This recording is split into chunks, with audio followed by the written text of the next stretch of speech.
Hello Galovers, welcome back to my channel Trending Gelo. Kali ini kita akan merangkum alur film India berbahasa Hindi dengan judul Kalki 2898 AD. Film ini berlatar tahun 2898 setelah Masehi. Dalam mitologi Hindu, Kalki adalah titisan reinkarnasi terakhir Dewa Wisnu yang muncul pada zaman Kali Yuga atau zaman kegelapan. Film yang dirilis tahun 2024 ini merupakan film termahal India saat ini dengan biaya 72 juta dolar. Film ini dibintangi oleh aktor papan atas, yaitu Prabhas, Amitabh Bachchan, dan Deepika Padukone. Seperti apakah keseruan dari cerita film yang satu ini? Penasaran? Nah, Gelovers, makanya simak rangkuman alur film ini tanpa skip biar ketemu magisnya film ini. Dan jangan lupa subscribe agar bisa mendapatkan updatean terbaru film keren India lainnya, spesial di channel Trending Gelo. Oke Gelovers, tanpa banyak basa-basi, kita langsung ke TKP.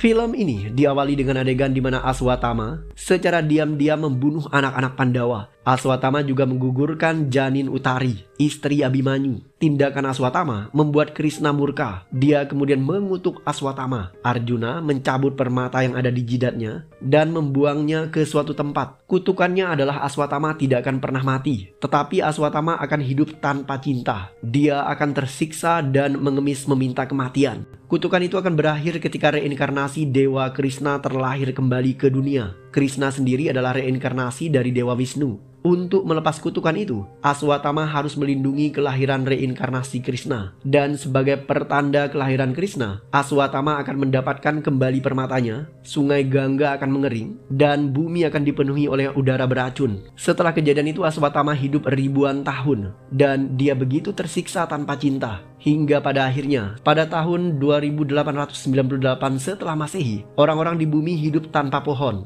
Seluruh tanaman mati sehingga udara di sana tercemar. Karena sungai mengering, air menjadi komoditi yang paling mahal di zaman itu. Seluruh kota di muka bumi lenyap dan satu-satunya kota yang tersisa adalah kota Kasi. Kota ini dihuni oleh ribuan orang miskin karena para penguasa. Mereka menciptakan dunianya sendiri yang disebut kompleks. Kota kompleks sendiri mengapung di atas kota Kasi yang kumuh. Di dalam kota kompleks terdapat sungai dan laut buatan. Dan di sana juga terdapat banyak pepohonan. Udaranya segar dan tidak beracun seperti udara di bumi. Kota kompleks didirikan oleh seorang penguasa yang dinamakan Supreme Yaskin.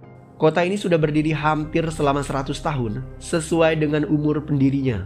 Hari itu, ada sepasang anak kecil yang berangkat ke kota Kasi. Satu dari mereka adalah anak perempuan, tetapi dia menyamar menjadi anak laki-laki. Terlahir sebagai wanita adalah kutukan di zaman itu, karena para wanita akan ditangkap dan jika mereka subur, maka mereka akan dijadikan kelinci percobaan penguasa Supreme. Di bawah kota kompleks terlihat ribuan orang miskin yang berdiri di sana. Mereka mendambakan suatu saat nanti bisa masuk ke dalam kompleks, karena kompleks adalah kota impian. Segerombolan orang turun dari kereta. Setibanya di Kasi, para penjaga mulai memeriksa satu persatu wanita yang datang di tempat itu. Mereka mendeteksinya menggunakan alat khusus. Jika ada perempuan yang terbukti subur, maka dia akan ditangkap dan dimasukkan ke dalam kompleks untuk dijadikan bahan percobaan. Seorang gadis terbukti subur dan dia akhirnya ditangkap dan dimasukkan ke dalam ruangan. Dan di tempat itu sudah ada banyak gadis-gadis lain yang juga ditangkap untuk dijadikan percobaan. Ayah dari gadis itu berusaha untuk membela putrinya, tetapi dia justru dipukuli oleh para penjaga. Setelah mengetahui jika perempuan akan diperiksa, seorang gadis kecil yang menyamar menjadi laki-laki ketakutan. Dia segera melarikan diri. Para penjaga tidak bisa menemukannya. Anak kecil ini bersembunyi di balik seorang pria tua yang bernama Rumi. Ternyata Rumi adalah pemberontak yang berasal dari Shambhala. Dan saat itu dia ditemani oleh beberapa pemberontak lainnya. Mereka menetap di kota Kasi. Sebenarnya mereka ingin melakukan serangan terhadap kompleks, tetapi mereka belum memiliki cukup kekuatan dan amunisi. Rumi kemudian berkomunikasi dengan pemimpin tertinggi pemberontak Shambhala, yaitu seorang wanita yang bernama Mariam. Rumi ternyata bisa meramal bintang. Menurutnya, waktu ramalan telah tiba dan planet sejajar dari planet lainnya. Kejadian itu hanya terjadi 6.000 tahun sekali. Dalam ramalan Rumi, seorang dewa penyelamat akan lahir ke bumi dan menyelamatkan umat manusia dari masa kegelapan. Mereka hanya perlu mencari tanda. Selain berkomunikasi dengan Mariam, Rumi juga berkomunikasi dengan mata-mata Shambhala yang berada di kota Kasi, yaitu seorang pria bernama Piran. Rumi mengeluarkan seorang wanita hamil dari sebuah kereta. Dia percaya jika wanita itu adalah wanita yang diramalkan untuk melahirkan seorang dewa. Nah, untuk menguji apakah wanita ini mengandung anak dewa atau tidak, Rumi mengetesnya menggunakan sebuah alat. Tetapi sayang, ketika diuji, alat itu tidak bercahaya, yang artinya bayi yang dikandung oleh wanita ini bukanlah bayi yang diramalkan. Tidak lama kemudian, mereka diserang oleh tentara kompleks. Rumi dan teman-temannya berusaha untuk memberikan perlawanan, tetapi mereka kalah personil. Dalam adu tembak tersebut, Rumi secara tidak sengaja menjatuhkan batu yang digunakan untuk menguji kehamilan seorang perempuan. Rumi dan wanita hamil itu akhirnya tertangkap. Setelah itu, sebuah kapal keluar dari pintu gerbang kompleks. Seekor harimau purba melompat ke arah Rumi. Sebelum harimau itu menerkam mereka, seseorang menghentikannya dari kejauhan. Ternyata orang itu bernama Manas, si pemilik harimau tadi. Manas memakan sebuah apel dan dia membuang sisanya ke bawah. Puluhan orang berebut ingin mendapatkan apel tersebut karena buah-buahan adalah hal yang sangat langka di kota Kasi. Rumi tidak bisa menahan Manas untuk membawa wanita hamil itu. Tidak lama kemudian, si penjaga pintu gerbang memberikan kode kepada Manas bahwa Rumi dan wanita itu adalah orang Shambhala. Dia kemudian menghubungkan panggilan virtual pemimpin Shambhala yang bernama Mariam kepada Manas. Manas berbicara kepada Mariam. Dia meminta Mariam untuk menyerahkan diri karena tidak ada seorang pun yang bisa mengalahkan Supreme Yaskin dan dunia kompleksnya. Bahkan orang-orang berebut untuk menjadi kaki tangan Supreme. Mariam tidak mau menyerah. Dia bersembunyi di Shambhala dan tempat itu belum pernah ditemukan oleh para penjahat. Setelahnya, Manas tidak mengampuni wanita hamil tadi. Dia kemudian menembak mati wanita tersebut. Meskipun wanita itu mati, tetapi Rumi si peramal yakin bahwa akan ada wanita lain yang melahirkan dewa sesuai ramalannya. Karena rasi bintang menunjukkan bahwa ini adalah saat yang tepat untuk lahirnya seorang dewa setelah menunggu selama 6.000 tahun.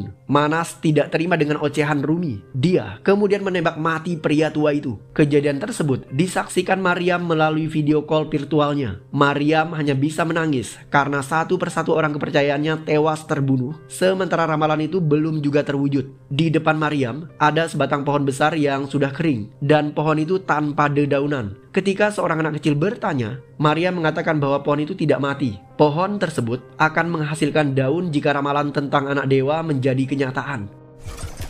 Ajo, तुम निकलो, मैं इन्हें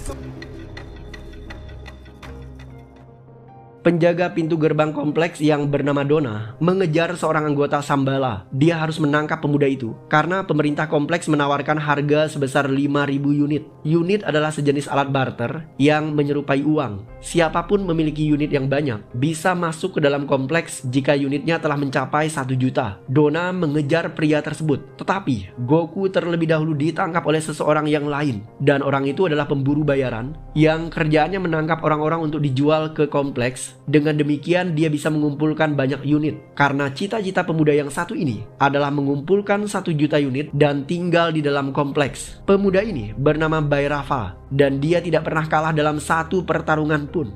Ketika menjalankan misinya memburu orang-orang Shambhala, Bhairava ditemani oleh sahabat robotnya yang berbentuk bulatan kecil. Robot kecil ini dinamakan Buji, dan Buji bisa mengendalikan mobil Bhairava. Bhairava dan penjaga pintu gerbang berebut untuk mendapatkan Goku. Mereka ingin menambah unit mereka masing-masing. Sebelum mendapatkan Goku, Bhairava harus bertarung dengan Dona dan juga anak buahnya. Bhairava ini memiliki sepatu yang bisa mengeluarkan energi sehingga dia bisa terbang melayang. Selain itu dia juga punya bom kecil yang bisa meledakkan orang-orang. Dan yang terakhir, Bhairava mengandalkan hologram untuk bertarung. Jadi ketika seseorang menembak dirinya, yang ditembak itu bukanlah Bhairava tetapi hologramnya. Bhairava dengan mudah mengalahkan Dona dan juga anak buahnya. Dia kemudian mendapatkan anggota Shambhala yang bernilai 5.000 unit, yaitu si Goku. Tidak hanya itu, Bhairava juga bisa mengalahkan semua petarung dalam jumlah yang banyak.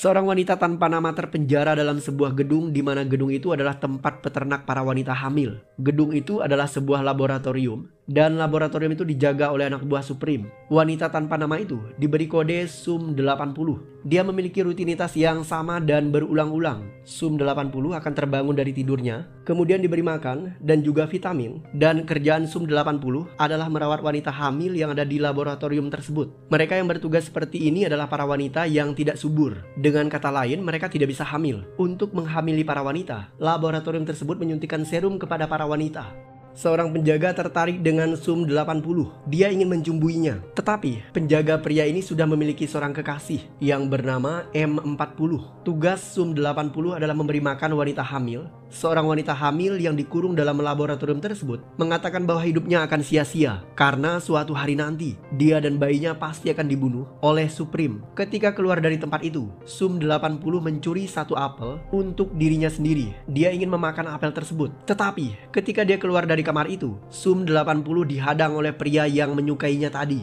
Penjaga ini ingin mencumbui SUM-80. Beruntung di saat itu M40 muncul yang membuat penjaga batal menodai SUM-80.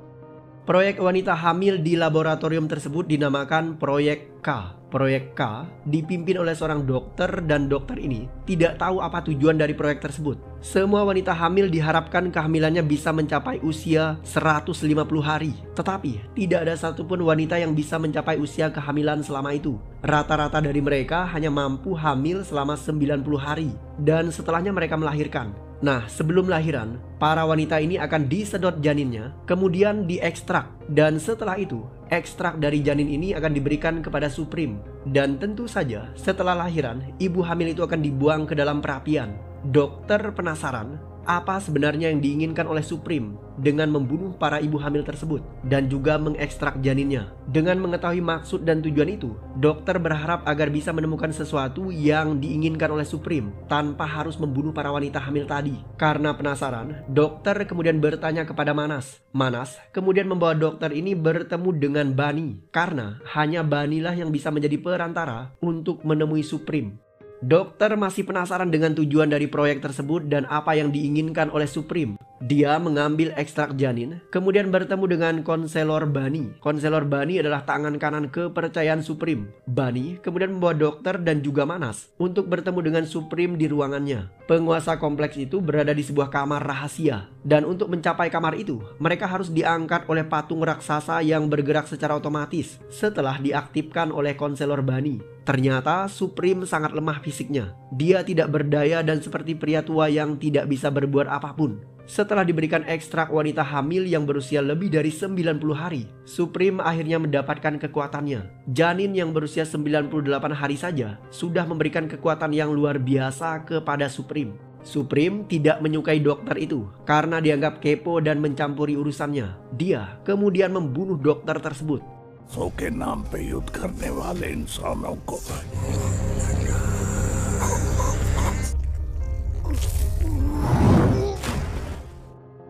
SUM-80 ternyata wanita yang subur. Dia mendadak hamil ketika berada di tempat itu. Sebenarnya, ketika pertama kali diuji, SUM-80 sebenarnya tidak subur. Tetapi entah mengapa, dia mendadak hamil. Dan di luar dugaan, kehamilan SUM-80 sudah berusia 150 hari. SUM-80 berusaha menyembunyikan kehamilannya dengan mengencangkan perutnya. Ketika SUM-80 memeriksa area perutnya, seorang wanita yang bernama M40 mengetahui kehamilan temannya itu. Wanita ini ternyata baik hati. Dia tidak mau memberitahu para penjaga tentang kehamilan SUM-80. SUM-80 mengatakan bahwa kehamilannya sudah berusia 150 hari. Ucapan itu membuat M40 heran, karena ini untuk yang pertama kalinya seseorang bisa hamil selama itu, yaitu lebih dari 3 bulan. SUM-80 tidak ingin bayinya disedot. Dia ingin agar anaknya itu dilahirkan ke dunia. Meskipun bayi itu adalah hasil suntikan serum dari program laboratorium tersebut. Bhairava membawa pemberontak Shambhala yang pernah dia tangkap. Pemberontak yang bernama Goku ini mengatakan bahwa dia sangat ngefans terhadap Bhairava karena Bhairava adalah petarung yang tidak pernah terkalahkan. Bhairava tidak peduli dengan ucapan pemberontak Shambhala ini. Dia hanya tahu satu hal, yaitu setiap orang harus bisa menambah pundi-pundi unit Bhairava. Bairapa memang bermimpi untuk mengumpulkan 1 juta unit agar bisa menjadi anggota kompleks dan tinggal di sana. Bairapa kemudian membawa pemberontak Shambhala untuk dijual. Bairapa adalah petarung bayaran. Goku penasaran dengan kehidupan Bairapa. Dia kemudian bertanya. Bairapa menceritakan tentang masa lalunya. Ketika masih bayi, Bairapa ditemukan oleh seorang kapten dan dia diangkat menjadi putranya. Kapten melatihnya menjadi seorang petarung dan seseorang yang egois. Apapun yang mereka lakukan, semuanya untuk kepentingan pribadi semata dan hanya untuk mendapatkan unit yang banyak. Suatu hari ketika dia dewasa, ayah angkatnya, si kapten ini, berniat menjual Bairapa kepada seseorang dengan harapan mendapatkan unit. Tetapi sebelum ayahnya melakukan hal itu, Bairapa terlebih dahulu menjual ayahnya. Meskipun demikian, ayah Bairapa mengaku bangga kepada putra angkatnya itu karena dia telah berhasil mendidik putranya menjadi seorang yang egois. Pemberontak Goku bersimpati mendengar cerita masa lalu Bairapa. Bairapa kemudian menemui teman-teman lamanya. Dari pembicaraan mereka ketahuan jika Bairapa ini punya banyak hutang. Dia berhutang kepada teman-temannya itu dan bahkan dia berhutang kepada wanita cantik yang bernama Roxy. उसके बाद तुम सब चाहो तो इस मैंने तुम्हें सच में बहुत मिस किया। Roxy ternyata sangat mencintai Bairapa, tetapi dia selalu dibohongi. Bairapa mengatakan bahwa dia mencintai Roxy, padahal dia hanya menginginkan unitnya. Dan yang terpenting adalah Bairapa sengaja memanfaatkan Roxy agar dia bisa pergi ke kompleks karena Roxy bekerja di sana. Kali ini Bairapa kembali merayu Roxy agar membawanya ke kompleks. Roxy setuju dengan satu syarat, yaitu Bairapa harus mengatakan cinta dengan sepenuh hati. Dan tentu saja si playboy Bairapa ini kemudian membujuk Roxy dan mengatakan bahwa dia sangat mencintainya. Keesokan paginya Bairapa dan Roxy pergi ke kompleks dengan profesi sebagai pekerja. Mereka naik ke sebuah wahana yang menyerupai lift. Bairapa ketakutan ketika pertama kali naik lift itu dan dia memeluk Roxy. Tidak lama kemudian mereka akhirnya tiba di atas. Satu persatu para pekerja dipindai matanya oleh robot yang berbentuk bola dan robot itu terbang melayang di udara. Berdasarkan hasil pemindaian, Bairapa ternyata hanya diberikan waktu 1 jam oleh Roxy agar bekerja di kompleks itu. Waktu 1 jam ini Bairapa dapatkan dari jatah waktu yang dimiliki oleh Roxy. Dia sebenarnya ingin meminta lebih, tetapi Roxy tidak percaya kepadanya karena Roxy sering dibohongi oleh Bairapa. Setibanya di kompleks, Roxy mulai bekerja di bagian mesin. Kerjaannya adalah mengganti generator mesin yang menjalankan kota kompleks. Bairapa datang ke sana tidak untuk bekerja. Dia segera membawa Roxy keluar dari tempat itu. Mereka kemudian traveling ke wilayah kompleks dengan menaiki lift. Ketika memasuki salah satu wilayah, Bairapa melihat area yang dipenuhi oleh tanaman hijau dan juga pepohonan. Di sana ternyata ada kuda dan udaranya tentu saja segar dengan buah-buahan yang melimpah, sesuatu yang tidak dimiliki di muka bumi. Bairapa kemudian mengajak Roxy menaiki kuda tersebut. Mereka juga melihat pantai dan juga air laut. Ternyata kompleks adalah surga impian orang-orang. Saat malam tiba mereka kembali ke pesta. Sebenarnya waktu Bairapa sudah selesai untuk tinggal di kompleks dan dia selalu menghindar ketika dikejar oleh robot yang berbentuk bola. Robot itu bertugas memeriksa apakah orang-orang di kompleks tersebut punya akses untuk tinggal di sana atau tidak. Ketika berada di pesta itu, robot pemindai kembali mendatangi Bairapa. Supaya tidak terdeteksi, Bairapa menembakkan robot itu menggunakan penutup botol anggur. Robot itu terpental jatuh dan mengenai sebuah patung. Akibatnya, patung itu tumbang dan menghentikan pesta orang-orang kaya di sana. Bairapa mencoba melarikan diri, tetapi dia ditangkap oleh pasukan keamanan kompleks. Konselor Bani menemukan sesuatu yang aneh. Benda itu adalah busur panah Gandiwa milik Arjuna. Tetapi saat itu konselor Bani tidak tahu jika benda itu adalah Gandiwa, panah sakti Arjuna. Oke Gelovers, masih ingat dengan anak kecil yang menyamar menjadi anak laki-laki? Nah, ketika orang-orang tertangkap, anak kecil ini melarikan diri dengan membawa alat pendeteksi kehamilan milik peramal Rumi. Nah, anak ini dikejar oleh para penjaga dan seorang robot. Dia kemudian melarikan diri ke sebuah kuil yang terbenam di padang pasir.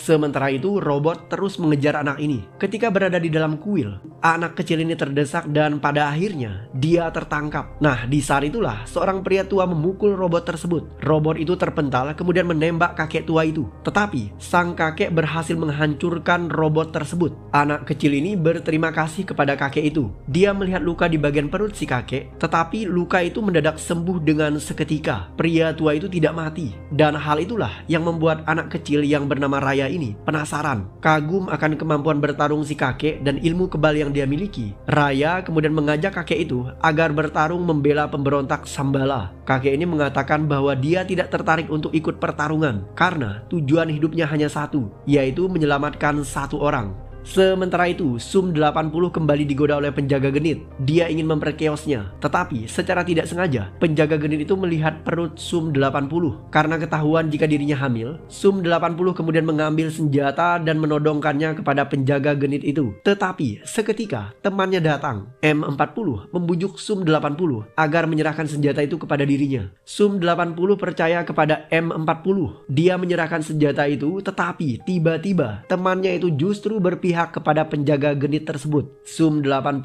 merasa dikhianati. Dia kemudian dibawa ke sebuah ruangan untuk disedot janinnya karena para penjaga tahu jika usia kehamilannya telah berumur 150 hari, lebih dari yang ditargetkan oleh proyek tersebut, yaitu mereka menginginkan usia kehamilan 120 hari.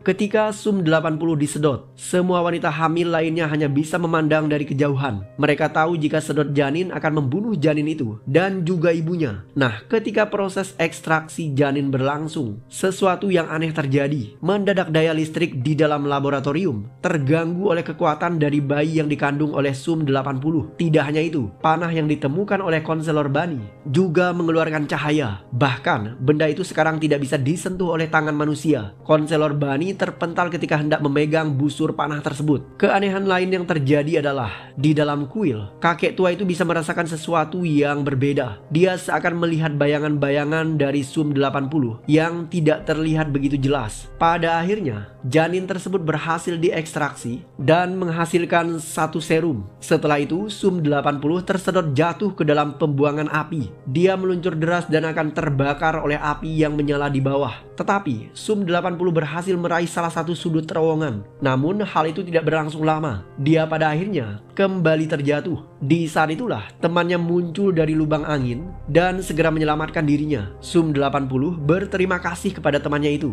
Ternyata temannya ini dengan sengaja menyerahkan dia kepada kompleks untuk menguji apakah benar jika kandungannya itu sesuai dengan ramalan warga Shambhala. Setelah mengetahui jika Sum 80 mengandung bayi yang bukan bayi biasa, M40 kemudian menyelamatkannya. Wanita itu juga menjelaskan bahwa dia adalah mata-mata dari Shambhala yang sudah bekerja di tempat itu selama 2 tahun terakhir. M40 kemudian membawa Sum 80 menuruni tangga bawah tanah. Mereka akan keluar melalui sebuah terowongan besar. Tetapi di sana ada seorang penjaga. M40 mendorong seorang penjaga ke sebuah terowongan lainnya dan dia meminta Sum 80 agar segera pergi dari tempat itu. Sum 80 pada akhirnya menemukan pintu keluar, tetapi ruangan itu dipenuhi dengan sensor yang ketika dilewati maka akan mengeluarkan api. Sedangkan temannya M40 pada akhirnya ditangkap oleh para penjaga. Sum 80 sebenarnya tidak ingin menyeberangi api itu, tetapi para penjaga bersenjata mengejarnya dari belakang. Sum 40 tidak punya pilihan. Dan di saat itulah bayi dalam kandungannya kemudian menuntun langkah Sum 80 agar terus melangkah melewati kobaran api. Dan secara ajaibnya dia tidak terbakar sedikit pun. Ketika hal itu terjadi, kakek tua yang berada di dalam kuil melihat sesuatu bercahaya dari balik pakaian si kecil Raya. Benda itu ternyata adalah permata Shivamani. Dan permata itu pernah dicabut oleh Dewa Krishna dari jidat Aswatama. Ternyata kakek tua ini adalah Aswatama yang muncul di adegan awal film. Dia adalah pembunuh anak-anak Pandawa dan sekarang sedang menjalani kutukannya dari Dewa Krishna. Supaya bisa lepas dari kutukan tersebut, Aswatama harus menjadi pelindung bayi yang ada di dalam kandungan Sum 80. Karena bayi itu adalah reinkarnasi dari Dewa Wisnu yang hadir dalam wujud Dewa Krishna dan sekarang akan berreinkarnasi kembali menjadi Kalki atau reinkarnasi Dewa Wisnu terakhir. Ketika keluar dari terowongan, Sum 80 ditunggu oleh teman-teman M40 yang berada di luar terowongan. Melihat kemunculan Sum 80 dari kobaran api, para pemberontak Shambhala yakin jika Sum 80 adalah wanita yang diramalkan oleh Maryam. Setelah itu, karena udara luar begitu kotor, Sum 80 akhirnya pingsan kehabisan udara dan teman-teman M40 segera membawanya kabur dari tempat itu. Tidak hanya Aswatama, Bhairapa juga merasakan keanehan ketika Sum 80 dan bayinya melewati kobaran api. Petir seketika menyambar dan menghantam perisai yang terbuat dari batu. Bairapa juga melihat ukiran di dinding batu yang bercahaya. Meskipun demikian, dia tidak terlalu paham apa yang terjadi. Sementara Aswatama, dia memasang kembali permata Sipamani dan segera berangkat untuk menyelamatkan bayi yang dikandung oleh Sum 80. Konselor Bani memanggil anak buahnya. Dia menjelaskan bahwa Gandiwa adalah panah ciptaan dari Dewa Brahma yang diberikan khusus untuk Arjuna. Benda itu tidak bisa disentuh oleh siapapun. Bahkan besi sekalipun akan hangus mencair ketika menyentuh Gandiwa. Dan sekarang Konselor Bani tahu jika Gandiwa adalah senjata yang bisa digunakan untuk membunuh para dewa. Sementara itu, Sum 80 pingsan dan dia dibawa oleh para pemberontak Sambala. Ketika berada di luar laboratorium kompleks, wanita hamil ini kehabisan oksigen dan pingsan karena udara di luar kompleks begitu tercemar. Dan untuk sementara waktu dia dibantu menggunakan tabung oksigen. Pemberontak Sambala membawa kabur Sum 80 untuk dibawa ke markas mereka, yaitu di Shambhala. Di sana ada pemimpin tertinggi yang bernama Mariam, dan menurut ramalan Mariam akan lahir seorang pembela untuk menegakkan keadilan bagi masyarakat kecil seperti Shambhala. Di dalam mobil itu ada 3 orang. Yang tertua bernama Piran, kemudian ada wanita bernama Kira, dan juga kekasihnya bernama Aju. Kira sangat ramah kepada Zum 80. Ketika ditanya nama, Zum 80 mengatakan bahwa dia tidak tahu namanya. Sejak kecil dia dijual ayahnya ke kompleks, dan setelah itu dia diberi kode Sum 80. Dia bahkan tidak tahu tentang proyek yang ada di laboratorium tersebut. Sum 80 hanya menjelaskan kerjaannya yaitu merawat wanita hamil, dan di sana para janin akan diekstraksi. Nah, karena Sum 80 tidak punya nama, Kira kemudian berinisiatif memberikannya sebuah nama, dan nama itu adalah Sumati. Kira kemudian bercerita kepada Sumati bahwa dalam waktu dekat dia akan menikah dengan kekasihnya Aju. Sumati sendiri tidak mengerti apa itu pernikahan karena dia dibesarkan seperti seorang robot. Tidak lama kemudian, mobil mereka dihentikan oleh para rider. Rider adalah anak buah kompleks yang bertugas mengawasi orang-orang di bumi. Para rider menghentikan mobil Piran. Mereka kemudian memeriksa di bagian belakang. Setelah dibuka, ternyata Sumati dan Kira tidak ada di sana. Mereka bersembunyi dan mobil truk ini diberikan hologram, seolah-olah ruangannya kosong. Seorang rider curiga dan dia melemparkan sesuatu ke dalam truk tersebut. Di saat itulah trik hologramnya terbongkar. Kira segera mengambil tindakan dan membunuh rider tersebut. Setelahnya, Piran dan Aju juga membunuh rider yang lain. Bairapa sedang rebahan dan seketika asisten robotnya Buji mendapatkan informasi tentang sayembara untuk menangkap Sumati. Hadiah yang ditawarkan oleh kompleks sangatlah besar. Bairapa segera mencari Sumati. Dia adalah petarung bayaran yang bertugas untuk menangkap orang-orang, dan dia akan mendapatkan hadiah berupa pembayaran dalam bentuk unit. Sementara itu, setelah membunuh rider, Piran dan teman-temannya ternyata diserang oleh para rider lainnya yang terus berdatangan. Kira berhasil membunuh beberapa di antara mereka.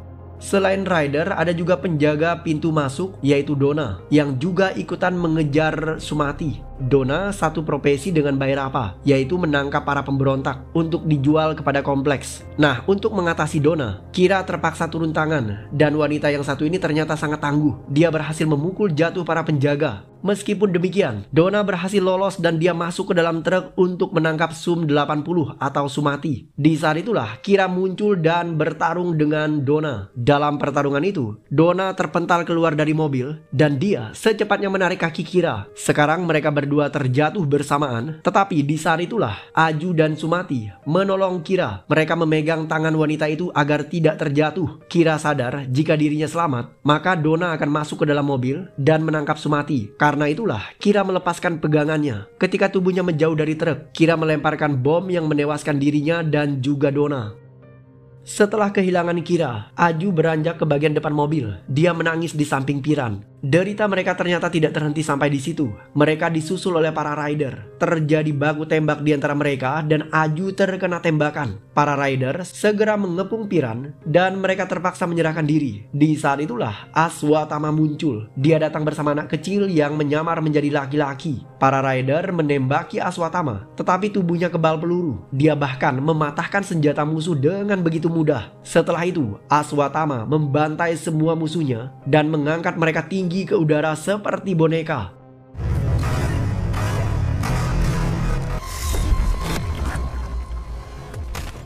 Aswatama berhasil mengalahkan semua para penjahat dan tiba-tiba muncullah Bhairapa. Terjadi perkelahian sengit antara Bhairapa dan juga Aswatama. Bhairapa mengubah dirinya menjadi banyak dengan bantuan hologram. Dia juga berhasil mengunci tangan Aswatama menggunakan borgol otomatis yang biasa dia gunakan untuk menangkap para targetnya. Tetapi Aswatama ternyata begitu kuat, dia bisa menghancurkan borgol tersebut. Aswatama bahkan berhasil melepaskan dirinya dari rantai besi yang diikatkan oleh Bhairapa.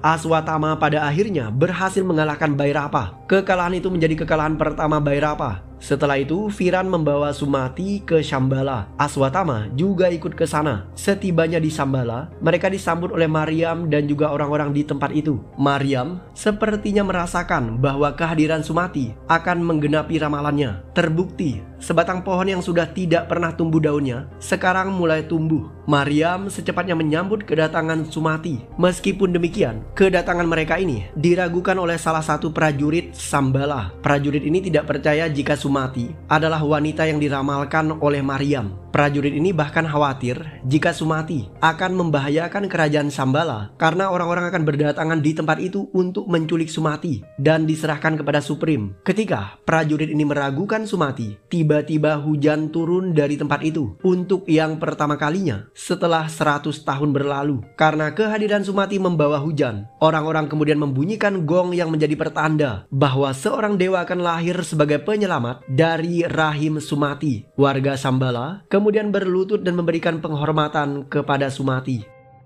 Bhairapa merasa begitu terpukul atas kekalahan pertamanya. Dia kemudian melepaskan Goku tawanannya. Bhairapa bilang dia tidak ingin lagi berburu pemberontak untuk ditukarkan dengan unit. Setelah kalah, dia merasa begitu terpuruk. Sebenarnya, hal itu hanyalah sandiwara Bhairapa. Dia sengaja ingin memancing Goku. Dan benar saja, Goku termakan perangkap Bhairapa. Ketika dibebaskan, Goku justru mengajak Bhairapa agar datang ke Shambhala. Dia meminta pria itu untuk menjadi anggota prajurit Shambhala. Bhairapa tentu saja setuju, dan mereka berdua kemudian berangkat ke Shambhala. Sementara itu di Shambhala, Maryam menyambut kedatangan Sumati dengan mengadakan ritual. Dalam ritual itu, Sumati melihat banyak kematian karena ternyata wanita yang satu ini adalah seorang indigo. Dia tampak begitu bersedih. Sementara Aswatama, dia duduk di suatu tempat yang tidak jauh dari Sumati. Anak kecil bernama Raya kemudian bertanya kepada Aswatama terkait tongkat yang selalu dia pegang. Nah, menurut keterangan Aswatama, tongkat yang ada di tangannya itu adalah tongkat milik temannya. Tongkat itu begitu sakti dan lebih kuat dari panah Gandiwa Arjuna, dengan syarat jika tongkatnya itu digunakan oleh temannya, yaitu Karna. Anak kecil kemudian melanjutkan pertanyaannya. Kakek pasti seorang petarung yang terkuat di zamannya. Aswatama mengatakan bahwa dia bukan petarung yang terkuat karena dia dikalahkan oleh Arjuna. Anak kecil ini semakin penasaran. Jadi Arjuna yang terkuat? Aswatama kemudian menjawab, tidak, bukan Arjuna. Yang terkuat adalah temanku Karna. Dalam pertempuran, Arjuna menggunakan panah Gandiwa pemberian Dewa Brahma. Dia juga menaiki kereta kuda yang dikendalikan oleh Krishna. Sementara Karna, dia bertarung dengan Arjuna tanpa bantuan dewa manapun. Dalam pertempuran itu, sebenarnya Arjuna ingin membunuh Aswatama menggunakan panah Gandiwanya. Tetapi di saat bersamaan, Karna menyelamatkan nyawa Aswatama. Aswatama kemudian menambahkan jika tongkat yang ada di tangannya itu akan menjadi tongkat yang sangat kuat dan bisa mengalahkan panah Gandiwa Arjuna jika tongkatnya digunakan oleh pemilik aslinya, yaitu Karna. Sebelum berangkat ke Shambhala, Bhairapa memperbaiki kendaraannya. Dia memodifikasi mobilnya itu menjadi sebuah robot. Setelah semuanya lengkap, dia dan Goku pada akhirnya berangkat menuju ke Shambhala. Sementara itu, penjaga pintu gerbang kompleks yang bernama Dona ternyata tidak tewas dalam ledakan yang menewaskan Kira. Dia masih hidup dan ketika terbangun, tujuannya hanya satu, yaitu bergerak menuju ke Shambhala untuk menangkap Sumati. Ternyata untuk menuju ke Shambhala tidaklah mudah. Tempat itu disembunyikan oleh hologram. Berkat petunjuk dari Goku, Bhairapa akhirnya bisa masuk ke dalam tempat tersebut. Dia tiba di sana dan disambut oleh prajurit Shambhala. Mereka menodongkan senjata ke arahnya. Tetapi Goku menjelaskan bahwa Bhairapa adalah temannya. Setelah itu, mereka berdua bergerak menuju ke arah pohon tempat Maryam dan juga Sumati berada. Sebelum tiba di pohon itu, Bhairapa terlebih dahulu memberikan alat yang membuat Goku dan juga pengawalnya pingsan.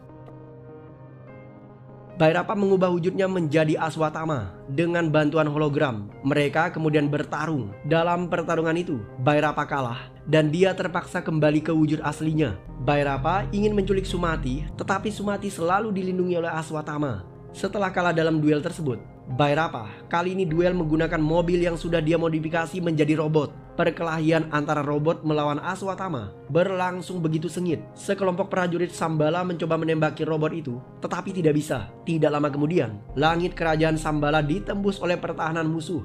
Ternyata yang datang adalah Manas dan pasukannya. Mereka mengetahui tempat itu setelah mendapatkan informasi dari Bhairapa. Ribuan pasukan Manas siap bertempur melawan pasukan Sambala. Para pasukan Sambala menjatuhkan pesawat musuh dengan menggunakan meriam. Sementara itu, di dalam kerajaan sendiri terjadi pertarungan antara prajurit melawan prajurit. Melihat situasi yang semakin darurat, Maryam berusaha membawa kabur Sumati, tetapi dia diserang oleh Manas. Maryam ternyata bukan wanita yang lemah. Dia bisa memberikan perlawanan dengan menggunakan cambuk. Maryam bahkan bisa menjatuhkan beberapa pesawat musuh. Tetapi akibat sebuah ledakan, Maryam akhirnya terjatuh dan pingsan ketika kepalanya terbentur. Di saat itulah Manas kemudian menangkap Sumati menggunakan alat khusus. Mendadak Maryam terbangun dari pingsannya dan dia kembali menyerang Manas. Tetapi Maryam kalah dalam pertarungan itu dan dia tewas. Sumati tertangkap dan dia berada di pesawat. Dan tiba-tiba pesawatnya ditembak oleh seorang prajurit. Sumati terjatuh, namun seketika dia diselamatkan oleh Aswatthama. Aswatthama mencoba menarik tangan Sumati, tetapi tangannya terlepas. Di saat itulah Bhairapa muncul dan menangkap tangan Sumati, dan Aswatthama memegang kaki Bhairapa agar tidak terjatuh. Mereka bahu-membahu menyelamatkan Sumati.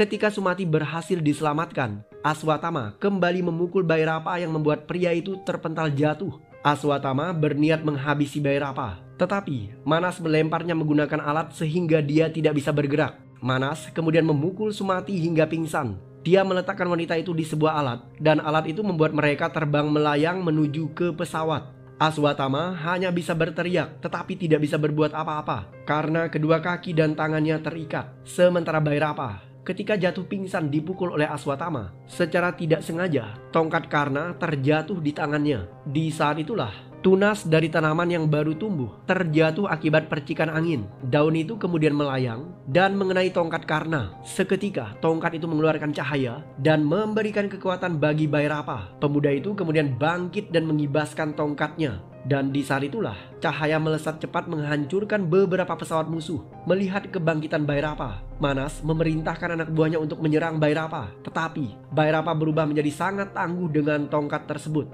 Ketika Bhairapa bertarung melawan pesawat-pesawat musuh, di saat itulah Aswatthama melihat sesuatu. Dia merasakan seolah-olah pernah melihat pertempuran itu di masa lalu. Dan orang yang dia lihat adalah Karna sahabatnya. Itu artinya Bhairapa adalah Karna. Karna kemudian melompat dan menikam Manas menggunakan tongkatnya hingga tewas. Setelah membunuh Manas, Bhairapa kemudian menyelamatkan Sumati. Ketika melakukan semua itu, dia tidak sadarkan diri. Seketika, sahabatnya Buji menegur Bhairapa dengan berkata, "Pria tua itu terjebak di sana. Kita harus segera membawa wanita itu kepada Supreme."